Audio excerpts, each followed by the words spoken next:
안녕하세요. 요한복음 27번째 시간입니다. 오늘은 6장 25절에서 34절까지의 말씀, 썩어 없어질 양식이 아닌 영생하도록 남는 양식이라는 제목으로 여러분과 말씀 함께 나누겠습니다.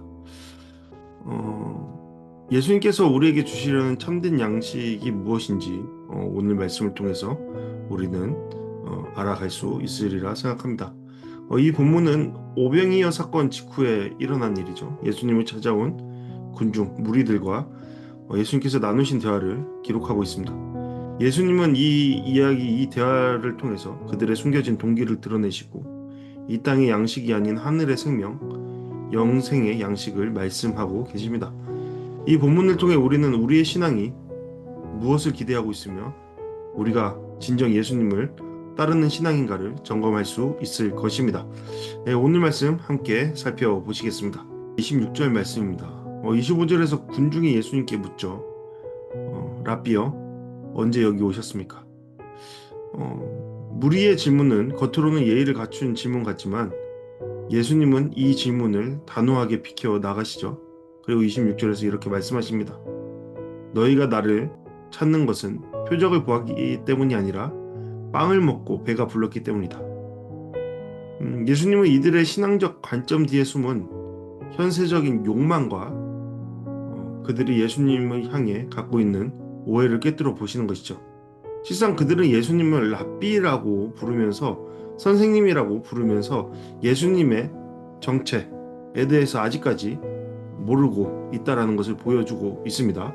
그들은 예수님을 오해하고 있죠. 그리고 그들이 예수님을 따라서 지금 여기까지 온 것은 오직 그들이 앞서서 경험한 오병이어의 기적을 통한 표적이 아니라 기적적인 현상을 그 자체로 받아들였기 때문입니다. 그러니까 예수님을 그들의 정치적인 왕 혹은 그들에게 무엇인가를 줄 수 있는 대상으로 삼고자 하여서 이 자리로 찾아온 것이죠.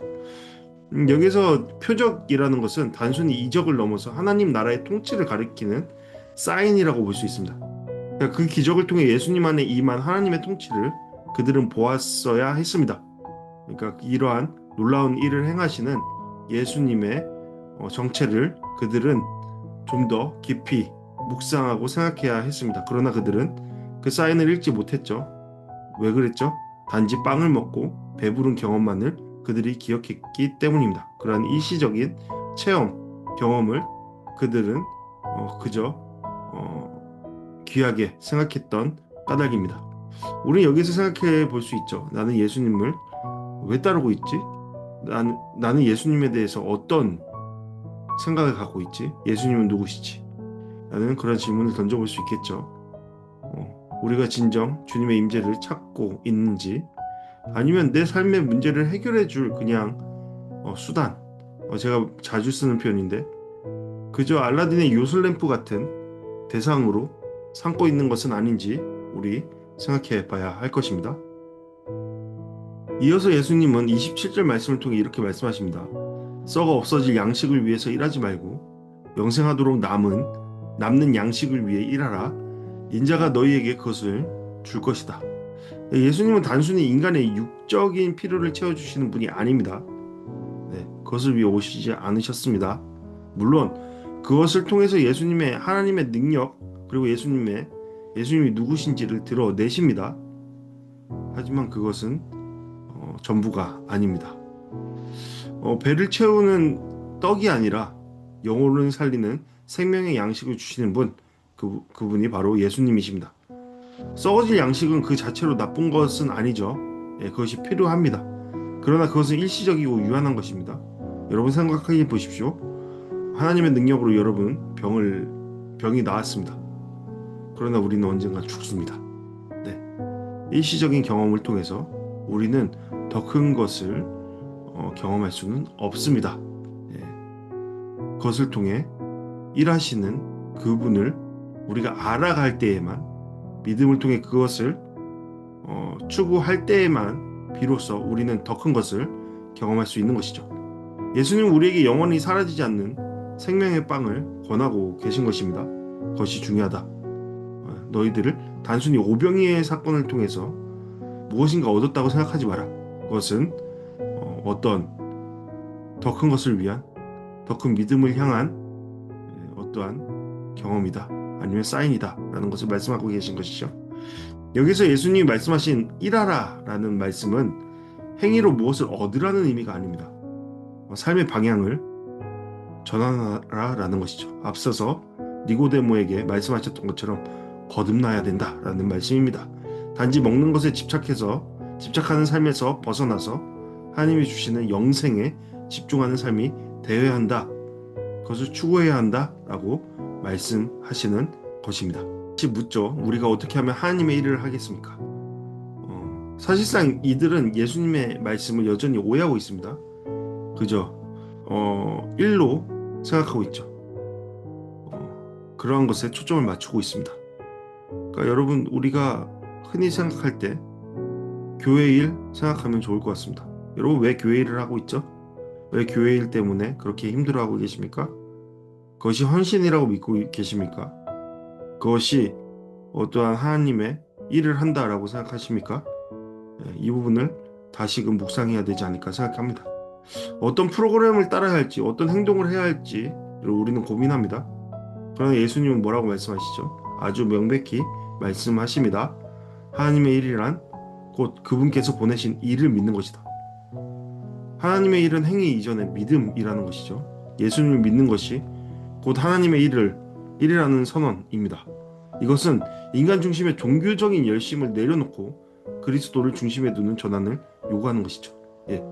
여러분에게 예수님은 누구시고, 여러분은 왜 예수님을 따르고 있고, 예수님께서 여러분 각자에게, 우리에게, 우리 공동체에게 원하시는 것은 무엇인지, 기뻐하실 것은 무엇인지, 지금 성령께서 말씀하시는 건 무엇인지, 그것을 생각하며 고민하며 깊이 묵상하며 그것을 위해 나아가는 것, 그것을 말하는 것이죠. 곧 예수님과의 동행을 의미하는 것입니다. 믿음은 단지 동의하는 수준이 아니라 그리스도 안에 거하고 예수님과 동행하는 삶입니다. 이런 말을 할 때 여러분 분명 그게 무슨 말이야 라고 하시는 분들도 있으실 겁니다. 하지만 여러분들이 추구하고자 하는 세상적인 물질적인 그 추구를 저 멀리 던져놓고 하나님의 뜻하신 바가 무엇인지, 하나님께서 지금 나에게 말씀하시는 바가 무엇인지, 역사하시는 바가 무엇인지에 대해서 마음을 열고 조금이라도 그것에 집중하려 한다면 여러분들 분명 이 말씀의 의미를 조금씩 찾아가리라 믿습니다. 믿음은 예수님을 우리의 생명의 양식으로 삼는 삶입니다. 나의 삶의 중심으로 삼는 삶입니다. 나의 삶의 목적이요, 삶의 이유요, 삶의 양식으로 삼는 것입니다. 그분을 먹고 마시는 삶 그 자체를 말하는 것이죠. 이러한 예수님의 말씀에 무리는 여전히 혼란스럽습니다. 우리와 같죠. 예수님의 말씀이 도대체 무엇인가 혼란스러워하는 겁니다. 그래서 그들은 말합니다. 그러면 우리에게 보여줄 표적은 무엇입니까? 조상들은 광야에서 만나를 먹었습니다.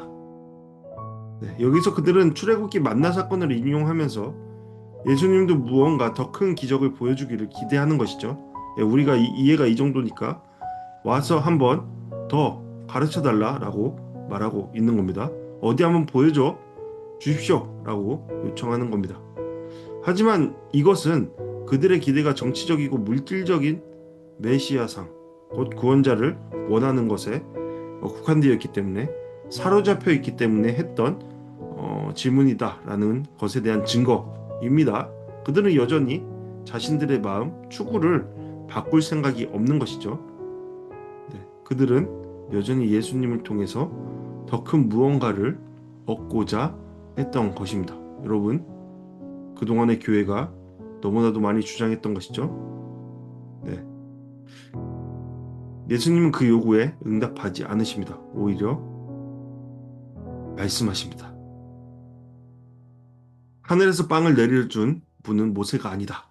오직 내 아버지께서 참된 빵을 너희에게 주신다. 이 대답은 굉장히 강력한 선언이라고 볼 수 있죠. 예수님은 모세보다 더 위대한 분이시다라는 겁니다. 모세는 단지 도구였습니다. 지금 우리는 이렇게 얘기하겠지만 당시로서 모세에 대한 굉장히 큰 존경을 가졌던 그들에게는 굉장히 충격적인 말이었을 겁니다. 하지만 참된 양식을 주시는 분은 바로 하나님이십니다. 그 양식은 바로 예수 그리스도 자신이십니다. 33절 말씀은 요한복음 전체를 통틀어 매우 중요한 핵심 중에 하나라고 생각됩니다. 하나님의 빵은 하늘에서 내려와 세상에 생명을 주는 것이다. 이 빵은 육체만 살리는 것이 아니라 세상 전체에 생명을 부여하는 존재, 또 예수 그리스도를 가리키는 것입니다. 네. 예수님의 하나님의 계시와 역사를 통해 우리가 추구해야 할 것은 더 큰, 더 이상의 무엇이 아니라 우리 가운데 함께 하시고 우리를 찾아오신 생명 되신 예수 그리스도를 경험하고 그분의 임재 가운데 하나님의 말씀을 통해 성령의 이끄심을 통해 주어진 하루하루를 하나님의 영광을 위해 살아내는 것. 네, 그것이 우리의 참된 양식이요 생명이다 라고 주님 말씀하십니다. 이에 대해서 무리들은 반응합니다. 주여 그 빵을 항상 우리에게 주십시오. 네, 이 말은 겉보기에는 신앙 고백처럼 들릴 수 있습니다. 하지만 본문을 읽어보면 이들은 여전히 그들 자신들의 물질적인 기대 속에 머물러 있음을 알 수 있습니다. 마치 앞서서 사마리아 여인이 그렇다면 나에게 더 이상 목마르지 않을 그 물, 내가 더 이상 세상적으로 노력하지 않아도 애쓰지 않아도 계속적으로 받을 수 있는 그 물을 주십시오 라고 고백했던 것 같이 말입니다. 여전히 자신의 추구에 따라 하나님을 이용하고자 하는, 도구로 삼고자 하는 욕망, 세상적인 기준들이 자리하고 있는 것이죠. 그들은 여전히 자신들이 생각하는 만족이 예수님께 있기를 바라고 있지만 그 만족이 예수님 자체가 아닌 예수님이 주실 무언가에 있다는 것을 보여주는 대목입니다. 우리는 오늘 본문을 통해서 생각해 볼 수 있죠. 예수님은 우리에게 무엇을 묻고 계신가? 너는 왜 나를 따르는가? 너의 관심은 썩어 없어질 양식인가 아니면 영생토록 남는 양식인가? 내가 주는 양식을 믿고 너는 받아들이고 있는가? 이런 질문들이 아닐까 생각해 봅니다. 예수님은 우리의 문제를 해결해 주시는 분이십니다. 하지만 그보다 더 본질적으로 우리의 생명이 되시는 분입니다. 우리의 목표가 예수님 자신이 되어야 하죠. 예수님은 단지 떡을 주시는 분이 아니라 예수님 자신이 생명의 떡이시다라는 것을 우리는 기억해야 합니다. 그러니 썩을 양식을 위해 살지 말고 영생에 이르는 양식을 위해 살아가라 라는 그러한 말씀을 우리는 다시 한번 되새겨야 할 것입니다. 이 부르심은 오늘 우리에게도 여전히 유효한 것이죠. 예수님을 단지 삶의 도구로 삼지 않고 우리의 목적과 생명으로 받아들이는 참된 신앙의 자리로 우리는 나아가야 할 것입니다. 네, 이 시간 다같이 주어진 말씀을 통해 묵상과 적용하기를 원합니다. 첫 번째로 나는 왜 예수님을 따르고 있는가 생각해 보기 원합니다. 예수님은 너희가 나를 찾는 이유는 빵을 먹고 배가 불렀기 때문이다 라고 말씀하셨습니다. 혹시 우리도 그런 것은 아닌지, 나 또한 문제 해결이나 물질적 축복 때문에 예수님을 찾고 있는 것은 아닌지, 예수님 자체가 아닌 예수님이 주시는 것에만 관심을 두고 있는 것은 아닌지 생각해 보기 원합니다. 두 번째로 나는 어떤 양식을 위해 살아가고 있는가 생각해 보기 원합니다. 예수님은 썩어 없어질 양식을 위해 일하지 말라라고 하셨습니다. 내가 지금 시간과 열정을 쏟고 있는 삶의 중심은 과연 무엇이죠? 영생에 이르는 양식, 그 예수 그리스도를 위한 삶이 내 우선순위에 있는지 생각해 봐야 할 겁니다. 세 번째로 예수님을 믿는 믿음, 그것이 나의 삶의 중심입니까? 예수님은 하나님의 일은 하나님이 보내신 일을 믿는 것이다 라고 하셨습니다. 나는 지금 예수님을 믿고 신뢰하며 예수님과 동행하고 있습니까? 아니면 여전히 내 힘과 내 능력, 내 경험에 의지하면서 내 느낌에 따라, 내 생각에 따라 하나님의 일을 빙자한 나 자신을 위한 삶을 살아내고 있는 것은 아닌지 돌아보는 우리 모두 되었으면 좋겠습니다. 이 시간 다같이 함께 기도하길 원합니다. 나를 위한 기도, 예수님 자신을 구하는 믿음을 갖게 하소서. 썩어질 양식이 아닌 영생의 양식을 위해 살게 하소서. 교회를 위해 함께 기도하길 원합니다. 우리 교회가 예수님을 생명의 양식으로 선포하게 하소서. 세속적 기대가 아니라 세상적인 흐름이 아니라 요구가 아니라 예수님을 믿는 믿음의 공동체, 그것을 추구하는 공동체 되게 해달라고 함께 기도하길 원합니다.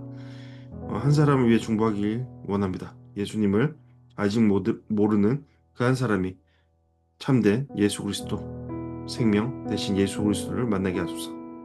내가 그에게 생명의 떡을 전하는 통로가 되게 해달라고 함께 기도하길 원합니다. 네, 감사합니다.